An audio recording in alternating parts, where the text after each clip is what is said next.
सोलापूर येथील चिंचोलीमध्ये MIDC मधील एका रासायनिक कंपनीला शुक्रवारी आग लागल्याची दुर्घटना घडली।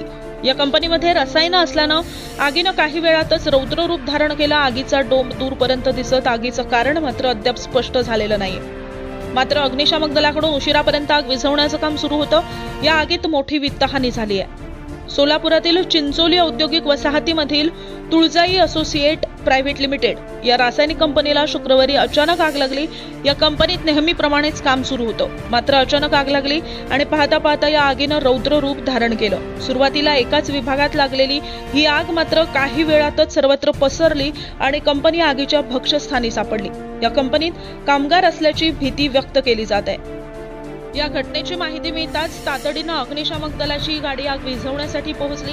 कंपनीला लागलेल्या आगीचे डोंब दूरपर्यंत दिसत होते, त्यामुळे परिसरातील नागरिक भयभीत झाले होते। कंपनीच्या वरच्या भागात वेल्डिंगचं काम सुरू होतं, त्याची ठिणगी पडून ही आग लागल्याची प्राथमिक माहिती मिळाली आहे।